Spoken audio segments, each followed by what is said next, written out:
everyone, and welcome to today's National Heritage Area Best Practice Call. My name is Heather Fieser, and I am Program Manager for Looking for Lincoln in the Abraham Lincoln National Heritage Area. And I co-curate these calls with Alex Gradwell from Maritime National Heritage Area. And she's actually going to be our first speaker today. But what we are going to be talking about is the different types of partnerships. We're going to highlight two different types of partnerships that heritage areas have. And actually, before the call, Ken and I were talking, and we just covered this topic like 3 years ago.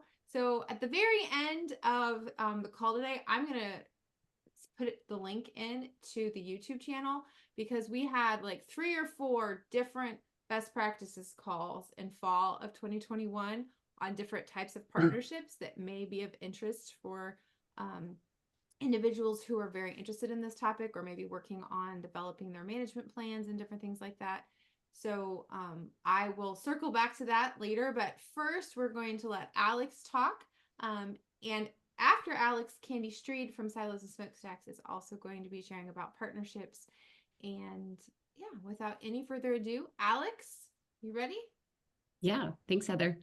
Hi, everyone. I'm Alex Gradwell. I'm the program director for the Maritime Washington National Heritage Area. I think I've met almost everyone on this call at this point, but I am very excited to talk about our partnership structure because while we were putting together our management plan, this was like one of the biggest points of discussion, and we did a lot of thinking about this. And so, yeah, excited to kind of share how we structure our partners. Okay, there we go. So just to start, we do have like a very formal partner network, and we have a very formal definition of a partner. So for us, we have what we call the Maritime Washington Partner Network, and people have to choose to join. They have to fill out an application. I'll kind of go over more of that later. But this network is a formal cross-sector network to connect, strengthen, and increase appreciation for Washington's maritime heritage. You guys will probably notice these slides are often what I use to kind of sell the partner network, so I'm selling it to you guys today. And this is really a group that we bring people together to learn. So there's a professional development component. We bring people together to share information. So there's a networking component to maximize resources. And then to work together on key challenges. So we'll have kind of like discussions about big issues that are facing the region together. Any organization, public or private, for-profit, nonprofit, any local government unit, any tribe whose work is aligned with Maritime Washington's mission is eligible to join. We kind of cast a wide net. How you doing, homie? Good. Nice. You might have someone. Oh, there we go.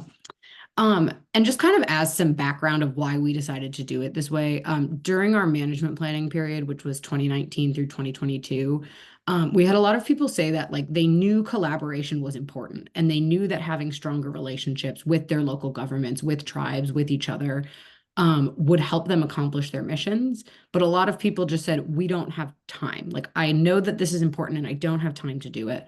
So one of our goals with this network is to kind of take some of the time and stress out of relationship building and make that collaboration between folks easier. So we just this month hit 1 year of our partner network. We launched it in June of 2023. And we currently have 51 partners, and that includes everything from like city, county, and port governments. In Washington, ports are their own government unit. And then it also includes, all volunteer, really small historical societies to like some of the larger museums in the region.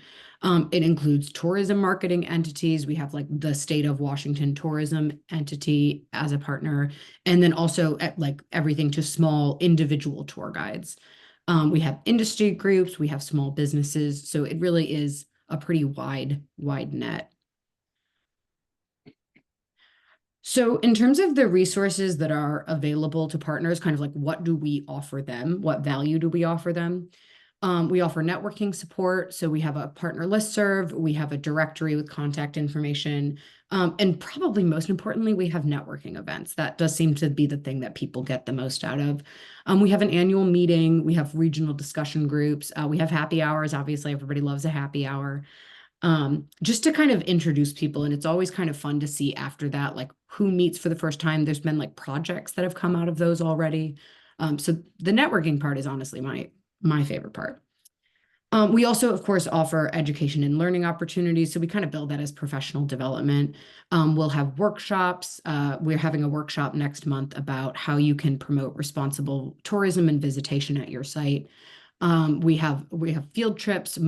This year we have 4 field trips all focused on interpretation of maritime heritage. And so we're bringing people to different sites, and we have a facilitator kind of talking to them about, was this good? Was this effective interpretation? What was lacking? How can you apply this to your own site? We have a partners only newsletter and an online portal with, a resource library, lists of trainings, lists of funding opportunities. We offer scholarships to attend workshops and conferences and trainings that are explicitly related to folks' maritime heritage work. We promote our partners and offer increased visibility through kind of our marketing campaigns and website and social media. And then we have a logo that they can use, like the Partner of Maritime Washington logo. They get a sticker for their window of their facility, and then they can use it on their websites. In addition to those kind of more formal, like listed benefits, we basically, like, if you are a partner, we are here to help you with your maritime heritage work. And in full transparency to you guys, we also do this for people who are not formal partners. But if like push comes to shove and we need to prioritize our time, like this, we put our time towards the partners. So we'll participate in planning groups. I'm sitting, for example, on one of our partners is doing a new interpretive strategy for their museum. So I'm sitting on that group to kind of offer a regional perspective. We offer advice on interpretation and funding strategies. So we have a development director who will kind of come and she'll like have a call with someone if they're working on a new project, recommend some different funding strategies, review grant applications. We, of course, write letters of support, have meetings with decision makers if they want us present. As I mentioned, we'll review folks' grant applications, and then we will, upon request, come and do a site visit. It could be for advice. It can be to help facilitate a discussion. Sometimes they just want to come show off their site, and that's great. We're happy to do that too. So on the flip side, what is expected of folks who are partners in the network? We do ask folks to fill out a short application, which basically just collects their contact information. They have to explain how their work is aligned with the Maritime Washington mission. And then they agree to, adhere by the values, agree to participate, that kind of thing. We do ask folks to maintain good participation by attending. This can be by attending events. It can be by, sharing. If they have like something that they did that worked out great, they can share it. Or by amplifying messaging on their social media or newsletters. Because of, as I mentioned, we have a really wide range of sizes. So like the Port of Seattle has hundreds and hundreds of employees and like millions of dollars of budget, as opposed to like we have small all volunteer historical societies. So we like are very flexible on what good participation looks like. It can mean like if you can attend events, great. If you have no staff, it could just mean sharing something on social media, and that's kind of fine for us. We do ask folks to complete an annual partner survey where we ask people to share, like what resources they're looking for from us, how they would like to receive them, what their big challenges are, what their big wins are. We also use that as an opportunity to identify projects and activities that are aligned with our goals. And we use that for some of that for our reporting about like what's going on in the heritage area. And we also use that to kind of tie people that are working on similar projects. So for example, we did our first partner survey in November, and there was a small historical society that was developing a walking tour of their waterfront using QR codes. And there was it was actually a port. There was a port that had done something similar in the previous year, also reported. So we hooked them up with each other so the historical society could learn from how the port did their tour. And then, of course, the most exciting part for us, well, that's not true. But the exciting part is, of course, there is also an annual fee that is tiered by organization type and size. This was something that I know people asked about when this came up at our last best practices meeting. So I just wanted to kind of share what we are charging people. there's for like large government entities, it kind of at $500 per year is kind of the maximum. We only have, I think, 2 people at that level right now. And then it goes everything from that to a small volunteer nonprofit is just pay what you can. Some people pay $0, and that's fine. The annual fees brought in about $4,000 in the first year of our partner network with which in terms of an operating budget is not huge. But that was really by design. So these fees are meant to ensure buy-in rather than raise significant funding for us. We actually put all of the money we get from partner fees we just give it right back to the partner network through scholarships to attend workshops that I mentioned earlier, and then for networking events, right? Like we can't obviously use our federal money to buy alcohol for everyone, but we will use the partner fees to kind of just open a bar tab or buy some snacks. Usually it's just snacks for the networking events. We did also offer the first year of partnership free to anchor organizations, which are just the organizations that helped us with management planning and had kind of volunteered a lot of time and effort in those first 3 years. So I think we had about 10 folks join from that, and then they'll be paying now this second year. So that is our partnership structure. I know we have another presenter, but of course, happy to answer questions later. Yeah, we will have candy talk and then we will come back for questions at the end.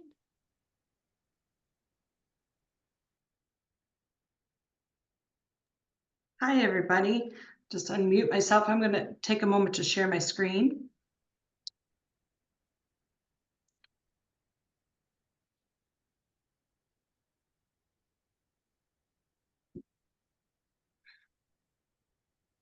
There we go.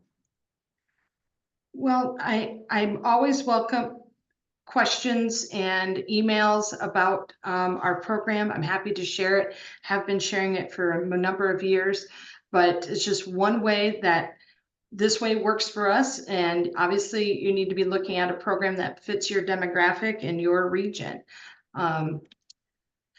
Our management plan back in 1997, that's how old our initial management plan was. It's called to preserve and tell the story of American agriculture through partnerships and activities that celebrate the land and the people. And that's why we established an official site designation program. We have a variety of sites that we work with that are from natural sites to historic sites to farms to working farms to heritage farms, different museums, national historic landmarks, you name it. Our program had to fit a variety of sites. So just to give you, hope here, if you're just getting started, that we started in 2002 and had just a handful of sites. I think it was around 50 sites, maybe a little bit more. And then today, maybe, well, I'm not moving.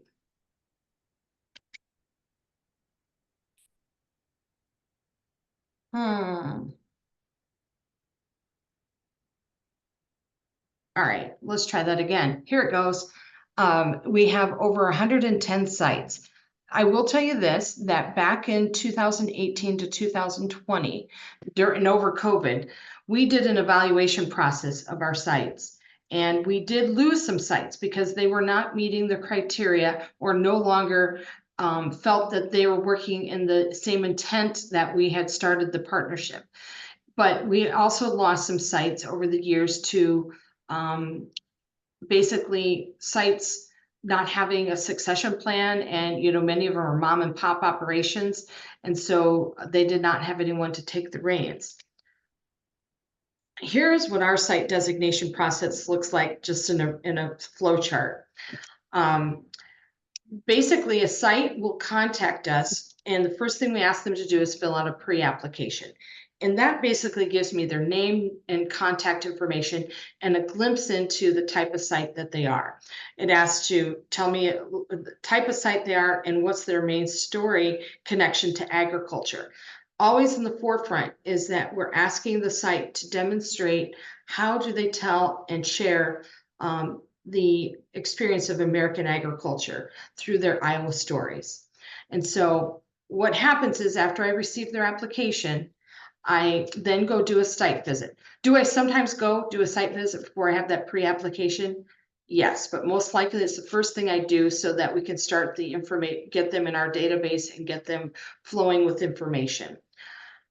Then when I do a site visit, the first thing that we really are, well, the main objective of the meeting is to learn more about what they do in telling the story of American agriculture, what kind of site they are, and whether or not, how ready are they to be ready for visitor interaction around the story of agriculture. So they can become, at that time, take the process of heading through becoming a heritage area site. That means that they'd be ready for being listed in the visitor guide on our website, but they officially would be basically the outward facing portion of the heritage area. They have to make a full application as well. And then we do a peer review process where we go out and do a visit. By that point, we are pretty confident they're going to get designated as a site, but the process of doing that site evaluation with the peer review process, the partnership panel, is to build stronger relationships with the sites. I always say, you know, for early in the process, they may only know Candy or they may only know Laura in the organization from silos, but then, and I may only know Doris. But if Doris and all the other volunteers or staff members come, there's more connections. And if I bring more representatives from the heritage area that are already a part of it, including board members, including other staff, then there's more touch points, more connections. And so if Candy leaves her job and Doris leaves her job, you know, there's still other connections there, which that's a huge challenge for us is data management of the sites that we work with, because they're ever changing, be it staff or volunteers. And I'm sure many of you are going, oh my gosh, isn't that the case? So then if a site is not ready for visitor ready when it comes to the story of American agriculture, then they become an emerging site. And we develop a memorandum of understanding, and I outline the key objectives it's going to take for them to become a heritage area site. And then in both cases, both heritage area sites and emerging sites then are eligible to receive different services from the heritage area. And I'm going to talk a little bit more about those. So I think there is no fee to participate. We do not have an annual fee. And we feel that there's a reason that we do that.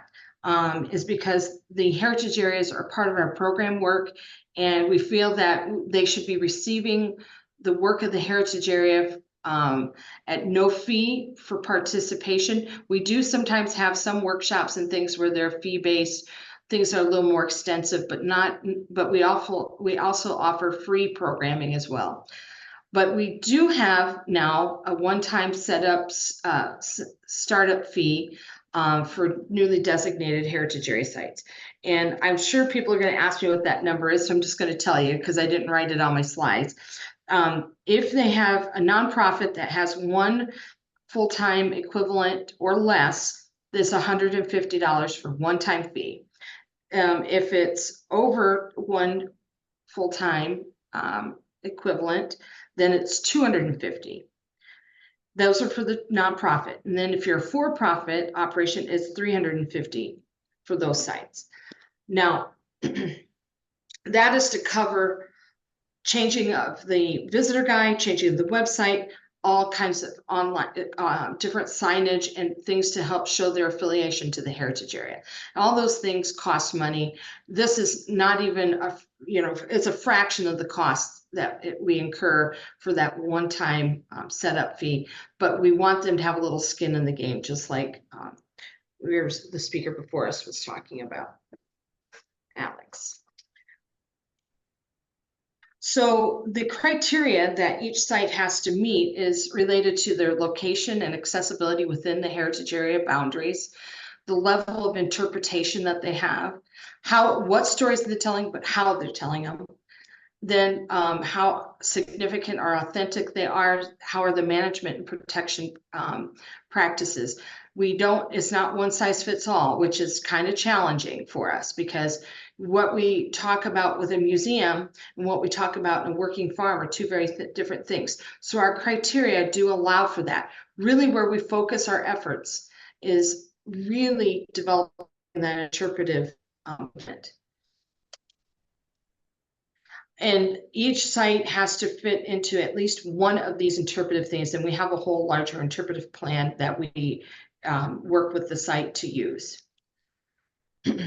Each site then gets a memorandum of understanding. This is for the heritage area sites. And this tells you a little bit about what is expected that silos will provide and what we expect from the site themselves to provide and agree to. Here are some of the key expectations. The big one is to preserve and interpret the story of American agriculture at their site. They host in-person site review with the silo staff, no more than once every 3 years. That's a challenge for us to keep up with that. I'm not going to lie. It tends to reach out to more like 5 years. But it is a commitment for them to make sure they're available for that. Also showing they're demonstrating their affiliation through their website, their site, their facilities, and their print and electronic media. We ask them to include the logo in their newsletters as well, their electronic newsletters, as well as having outdoor site identification signs. We do provide them with some of that type of signage. We also really focus on having them promote the region as a whole and the other sites that we work with. And so we require them to have a visitor guide and do some in-house hospitality training as well. We have an annual training that we really like to see them attend at least once every 2 years. We know that a lot of our sites are running, with just volunteers, and sometimes they just can't get away. So, it isn't an annual requirement. We're not going to go you're not going to get a letter saying you're out if you don't attend, but we really do encourage participation. We also, as a site, they are required to submit annual site data. We include that in our federal reports. They have to facilitate an orientation with their staff and volunteers on an annual basis. And then also at that time of signing of their document, they have to show that they have support from their board or their city or county government resolution. It just depends on what fits their style of organization. Then silos is expected to do with marketing, facilitate those in-person site visits. I will say this, before a site gets designated, I have probably made at least 2 or 3, sometimes more, 4 site visits with them, depending on the level of development the site is at.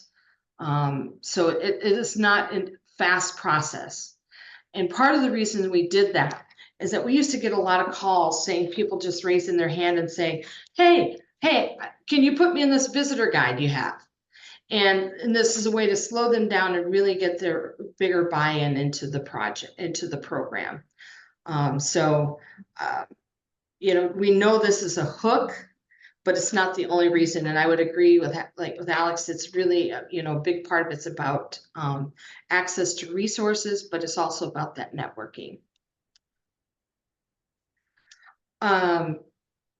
These are just some of the other things that we provide. A big one that's a big benefit to folks is our matching program awards. We have 4 different funding programs. We also do educational opportunities. We also will help them develop their curriculum to connect with the Iowa Core. This is a big part of what Laura does with as our education and engagement director. We also provide networking opportunities. Whoops. I'm going to stop there, and I think probably more likely you have questions. So I will stop here and pause for a moment, and we can go with that. Okay, so I want to open it up for questions. I do know that Alex has to leave a little bit early off the call. But you can ask questions to Candy or to Alex if you guys have them. This is Hey, Heather, I can stay the full time. okay, My next meeting got canceled. You got me until noon. Okay. Well, noon my time. Noon your time. Noon my time. All right, so then we have about a half hour with both Candy and Alex. So this would be a great time if you have questions to ask them about partnerships.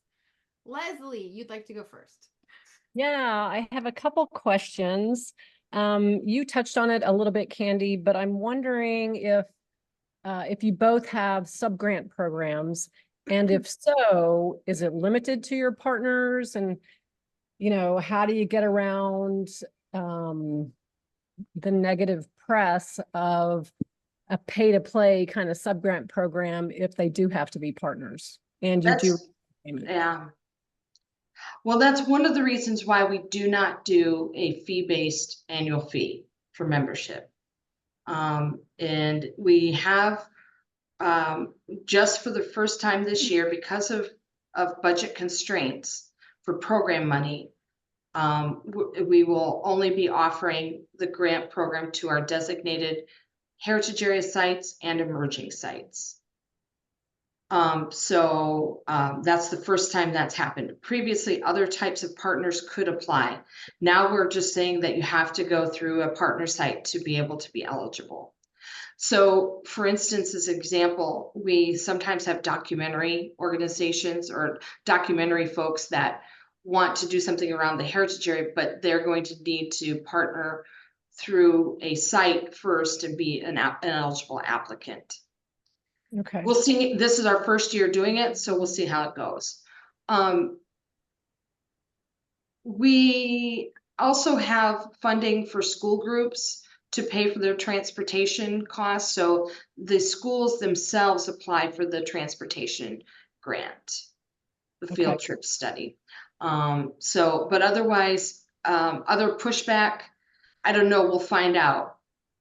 I can imagine there's going to be a few that have been recipients in the past that probably aren't going to be the happiest about it. But because we're doing, we're for our federal funding over the years, we have not had an increase in almost 20 years of federal funding, and we just have this growing expenses, and for a 37 county region, we're struggling to make our funds go far enough for all the sites that we have to work with when it comes to program money.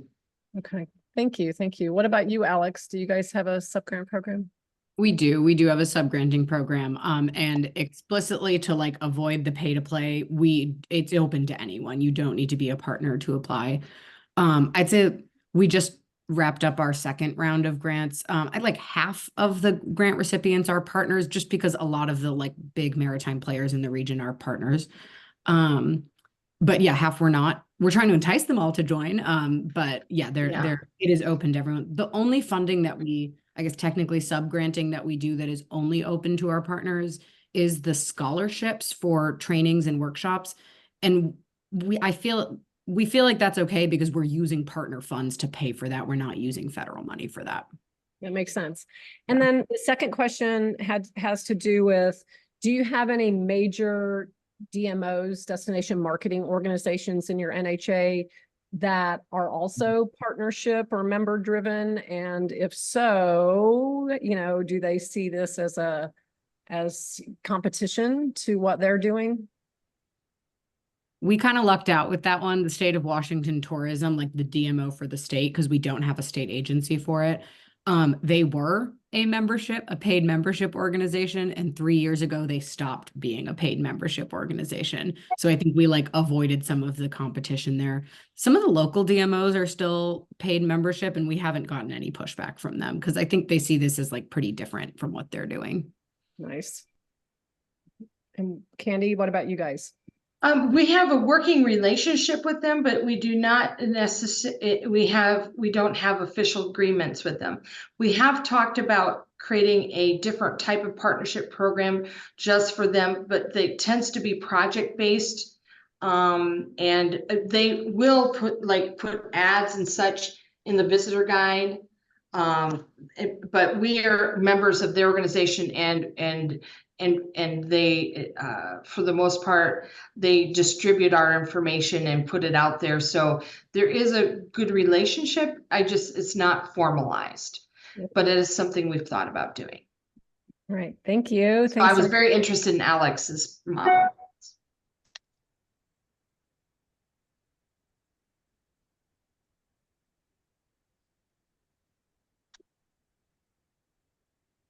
Other questions? Yep, I'll jump in there. Was waiting for me to be called on. My hand was Oh, raised. hi, Logan. So yeah, this is very good timing for us, and thank you, Alex, and everyone that sent some good information to us on partnership programs. One of the things we run into with a partnership fee structure is, or we think at least that's what they're telling us, is the federal agencies. So some of them can't be partners, can't be named partners or if they are, they can't pay a fee to it. If you run into that, guys, because I noticed you had federal agencies are listed in that fee structure. Yeah, they are listed, but they're no fee. Like because we do, like we have a federal agency that is, well, quasi federal agency that is a partner, and yeah, we just said no fee because we're all under the Department of the Interior. Right. So, well, and that's true for most of the ones we partner with, but I'm also thinking that there are some others. So across the board, is that something worth even putting in your fee structure? Is federal agencies as a possible fee-based partner, or should we just ignore that? We write it in as like national park units and others under Secretary of the Interior, no fee. Like we said no fee because we got a couple questions about it and we figured it was best to just like nip that in the bud. Right. Okay. We do have there's some like local government bodies that are not allowed. They are like not money agencies. Like I don't know how else to say that, but they like legally cannot give us money. And we've worked out like volunteer trades with them, basically like come table for us for an hour and we'll consider that your fee. Yeah. Or in kind. In kind. Yeah. Yeah. Just say, hey, look, if you show up of course, do you generate a lot of and track your in-kind time from your partners? Because that's got to be a ton of money if you're having a lot of partnership meetings and so forth at $34 an hour. We don't count that as in-kind donation because we see that more as like a service that we are giving to them. I suppose we could. Yeah, I think we've started actually. Anytime we have a stakeholder meeting or whatever, everyone signs in, everyone signs out, and we can apply the independent sector rate to it. And I've been told time and again that that's fine. Yes, we do that. And if we're sitting down to do work together for the heritage area, then we always have a sign-in sheet and an opportunity for them to donate their time and mileage. Yeah. And then also annually, we collect their data on all of the programs they've offered, educational programs, as well as events, and then use that data. Part of that data goes into our year-end reports that we provide to the National Park Service. That's great. That's great. Your additional partner support, do you utilize a lot of consulting and third-party organizations to provide that technical support, or you try to do it all in-house? Are you speaking Alex to or Candy, either one? I think that's probably more a question for Candy. What's that, Alex? I think that's probably more a question for you. We don't do a ton of technical support at this point. Most of the time, we will do the initial, and then if it gets into, let's say they want a graphic designer to do outdoor panels. What I will do is I can give them, if they have no ideas, I can give them ideas. And, I try to keep like a regional list or a statewide list of different resources. And then I go to Midwest. I don't recommend anyone specifically, but I do provide some places where they can find that information. But what we say is that we'll be an extra set of eyes on your interpretive panels, for instance. And you'd be surprised at how many people take us up on it, especially if they get grant money from us or what we call program awards. That is specifically stated that way, so it matches up with our work plan, and that there's no confusion about what we're doing. We see our work with sites as part of that's our programmatic work. So we do a lot to help fill their toolbox, if you will, to be good partners in telling the story of American agriculture. So going back to your initial question, we don't do it all, but if it's a role that a consultant can do, we let them do it. Because if there's 120 sites, currently, I should tell you that I'm working with 21 emerging sites. If all 21 of those needed my work to do an interpretive plan, I would never get it. I'd never get it done. No, but I can provide guidance though. Yeah. The other let's see.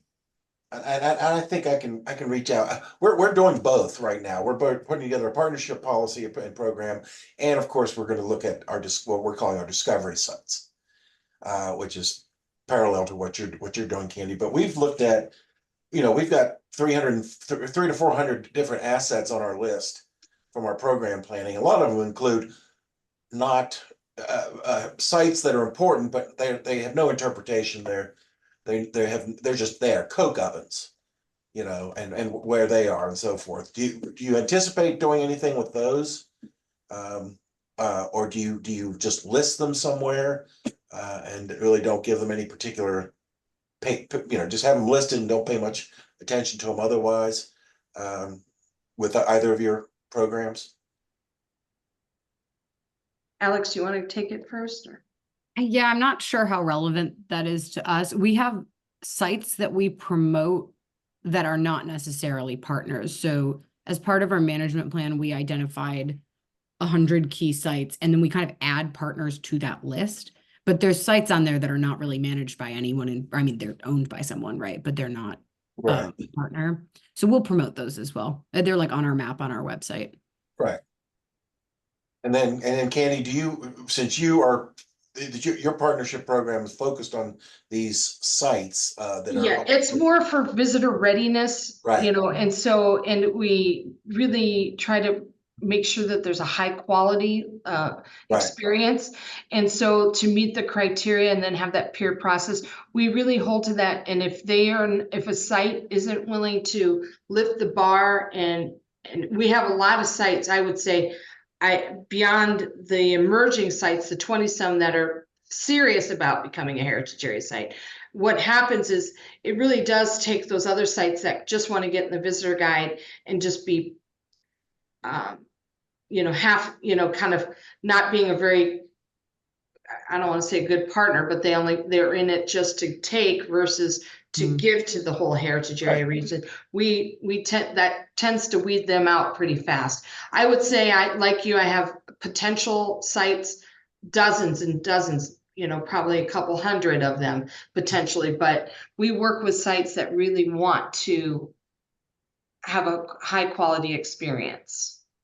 That's great. That's great. Is it possible to get your copies of your foundational documents for this program, such as your vetting process and a program?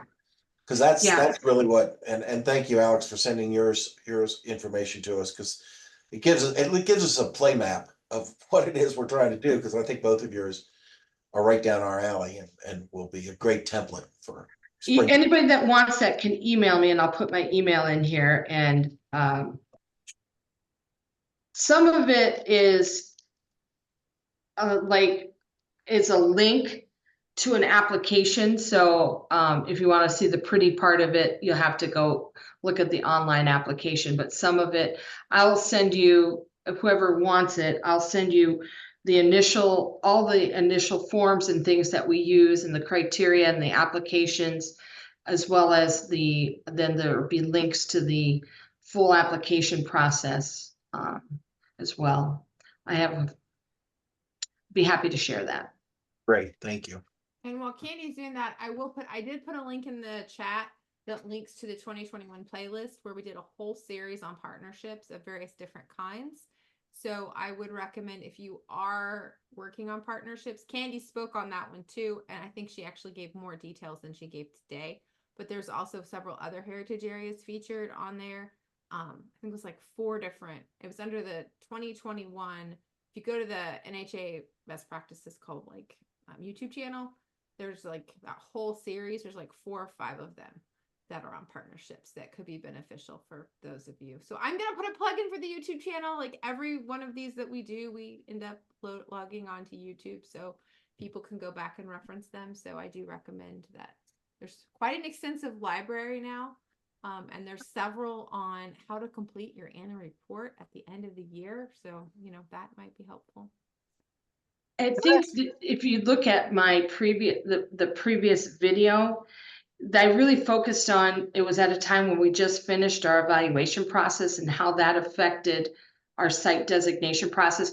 We went up, we topped out at like 119 sites. We have gone down to 110. And now I literally have 7 new sites just in this year that are going to probably come on board, plus 21 new emerging sites that we are providing assistance to.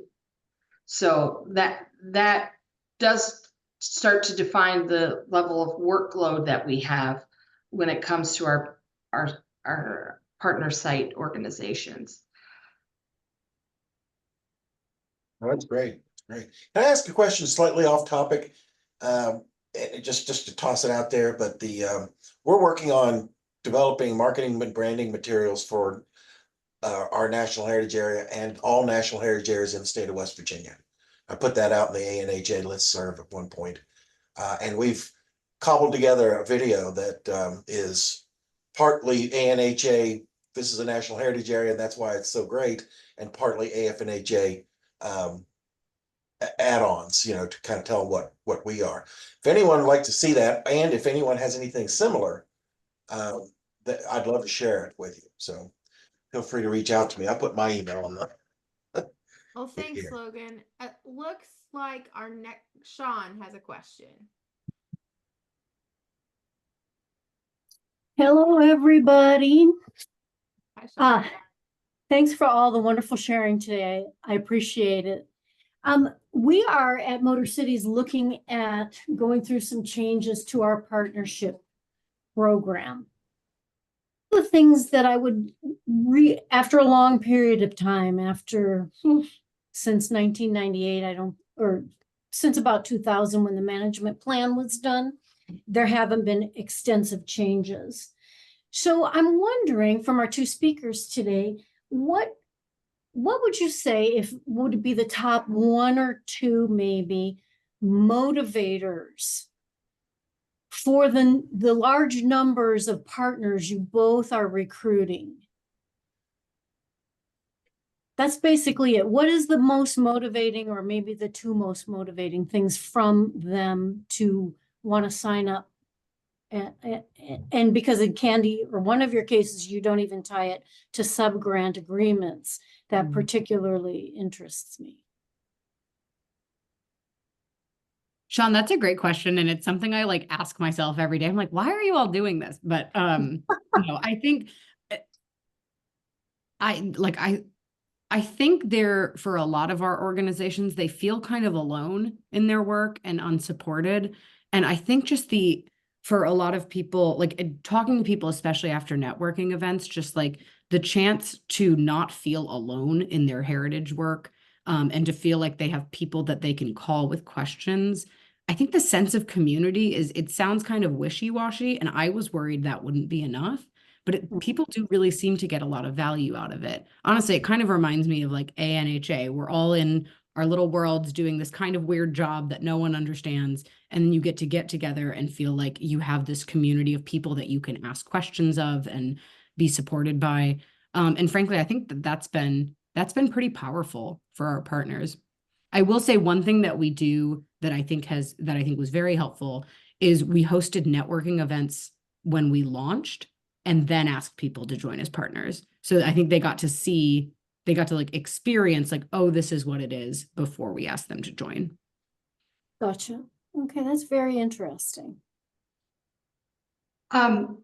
We actually, in our evaluation process, we went out and visited nearly every site and sat down and had a dialogue with them. This was a peer process, not just Candy sitting down with Doris. Keep in mind, I use that example because it takes so long to build those relationships. And so if that relationship leaves with that one person, then it's just a lot of rebuilding. So we try to, as much as we can, front load that relationship. And so we sat down and talked to them about what they valued, what do they need, but also what did they value in the heritage area. And a lot of them said it's the network. They feel proud to be a part of the heritage area, the marketing, the visitor guide and the marketing and the networking, and then program money. Mm-hmm. It was still a value and benefit for many, but they valued the network of sites and other like type sites working together as much as anything else. Mm-hmm. Mm-hmm. Which I was surprised by. I thought it would have been money. Yeah, that's very interesting. You both are saying something that isn't money. Yeah. Yeah. Go ahead. Well, go ahead, Candy. Oh, I don't got anything. Oh, okay. I was going to say. I was clearing my throat. Oh. Okay, as a follow-up question, Candy, you said you lost quite a few after the pandemic, and I'm sure we can all certainly come up with understanding what those reasons might be. But were any of them simply because people didn't want to reciprocate anymore? Yes, there was some of that. And I will say this, we are as strong as our weakest link. And if they have one bad experience at one site, that trickles down to the other sites that we work with. And so we had just a couple, but they no longer, the story of agriculture really wasn't their focus anymore, or they didn't see it as a focus. And so that's why they stepped away, because they couldn't they could not sign the memorandum of understanding in good and do it in good order. Mm-hmm. And so I respect that. And that was not, those aren't easy conversations. They were conversations.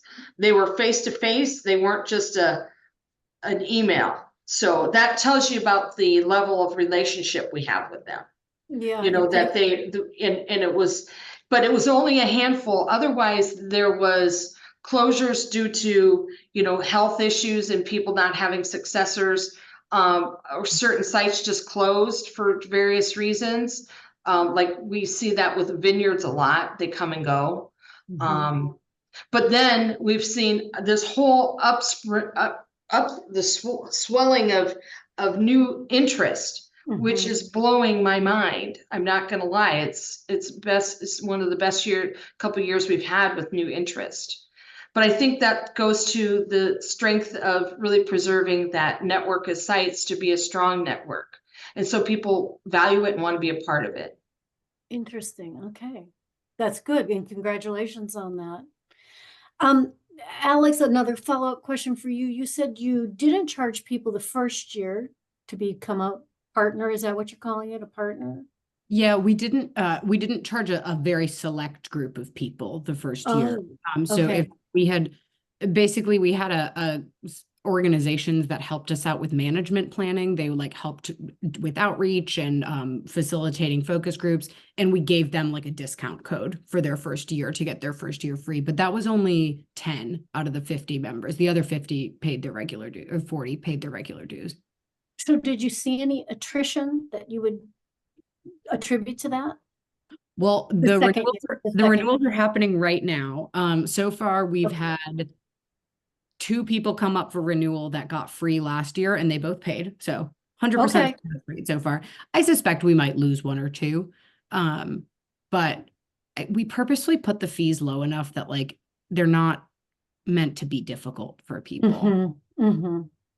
Yeah, both of you, I would say, have very reasonable fee structures. Yeah. That you presented. Okay, that's all my questions. Thank you. All right, we have a few more minutes left. Are there other questions?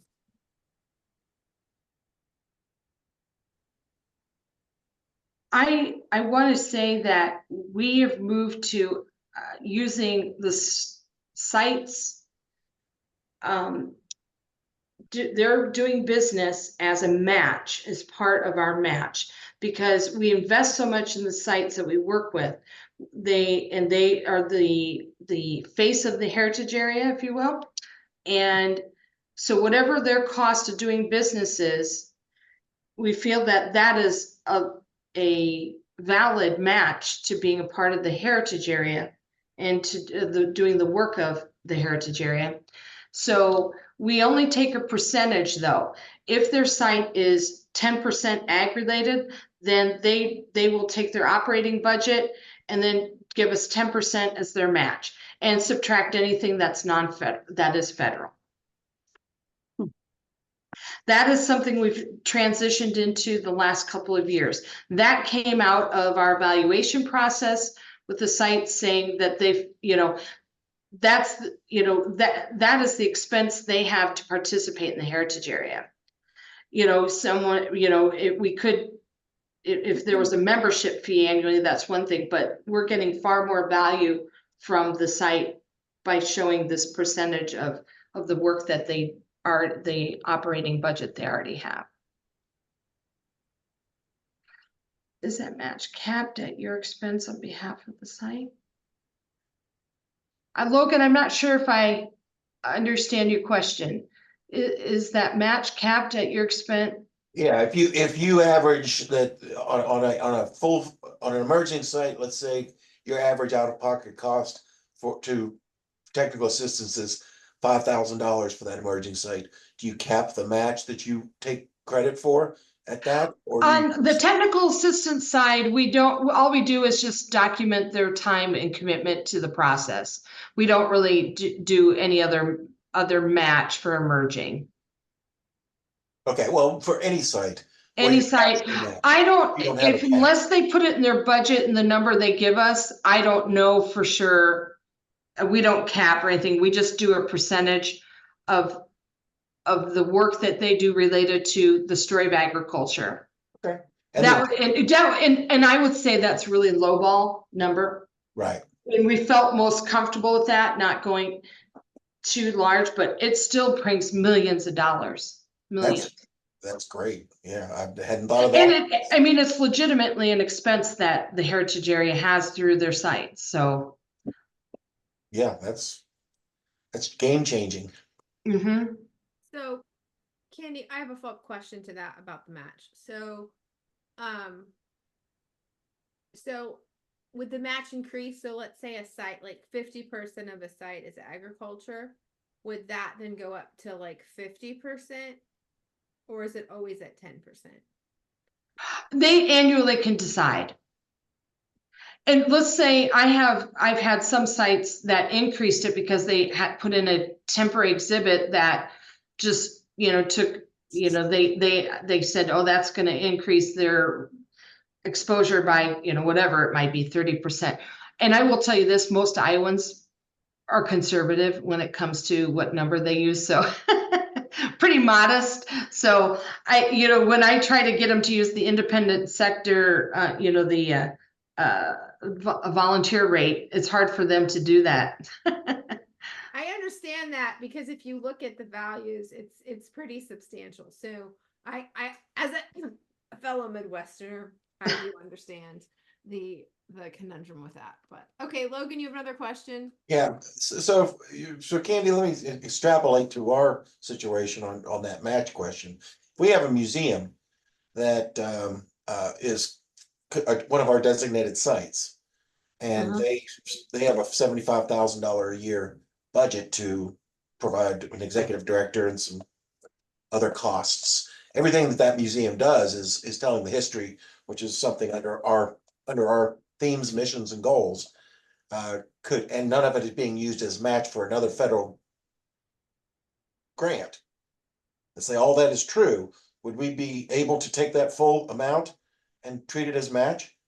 That is your call, Logan. Okay. And I would say, and what I mean by that is it's a matter of establishing a process Right. or a rubric or whatever you want to call it, that you feel comfortable with your justification. And because it's all about, in our case, we are very clear about documenting it annually, and if we have any concern about any of the funds, we pull that out of there, you know, that. But yes, I have sites that do report 100%. So, but the justification's there, and it's also, they need to feel comfortable with it. Yeah. Some sites choose to do 0 and not show a match. And that is okay. There is no penalty for not. That's amazing. And because some of our sites are federal, so that right. as well. Yeah. That's great. Thank you. I would second Candy on having justifiable like things that you can, why you are doing this. So like, for instance, many years ago when they were actually creating the annual report, like one of the things they had like a track is the volunteer hours. And the person who had my position was literally counting all the volunteer hours at the Abraham Lincoln Presidential Museum, which, okay, does talk about Abraham Lincoln, which is a ton of hours because they were like 500 volunteers. Like, it's insane. And I'm like, it wasn't closely enough aligned with the work that we were doing for me to actually be able to count it. So we like lost all of that. So I feel like Candy like shared like her investment thing, like they invest in these partners, like there's a lot of work involved with that. And so I just feel like that is like the important piece that you need to keep track of, because otherwise you're going to be counting things that don't necessarily. And make sure you meet all those tests for allocable, allowable, necessary, reasonable, consistent, all of that. But I think that's a pretty straight line for us for a lot of our sites, and we can do that. So that's great. Thank you. Okay. I use a tool that, sorry, go ahead. No, go ahead. I was going to wrap up. Oh, I was just going to say that how you collect this data, and when both Alex and I have a lot of sites that we work with. So I use an annual reporting tool, like it's called Alchemer. I build basically a survey tool, and it could be anything. You could use whatever they used to be called Survey Gizmo, Survey Monkey, or anything like that, so that you have an easy way to export the data out and then tally those numbers, because that can be an accounting nightmare, especially when you're talking over 100 sites to data. Right. And then do you, for the purposes of match, do you then not require to show proof of payment or receipt? You're just doing it on their. We ask that, we say we reserve the right to do an audit if need be. Right. Yeah, just like any federal. Yeah. Okay. But you're not asking them to show their Not at this point, no. Okay. Because that would definitely tank your numbers, I think, once you took it to that level. Okay, well, that's great. Thank you. Well, I want to thank everyone. This has been a great best practices call. And again, like there's a bunch of stuff on YouTube. This video will be posted on YouTube probably by the end of tomorrow.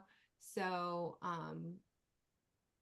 take a look at those. And as usual, most people that are working here at Jerry's are happy to answer people's questions. So if there's something on the YouTube channel, you can always shoot me and Alex an email if you don't know how to get a hold of them, and we can probably figure out how to help you with that. So, all right, everyone, have a great rest of your day. Thank you.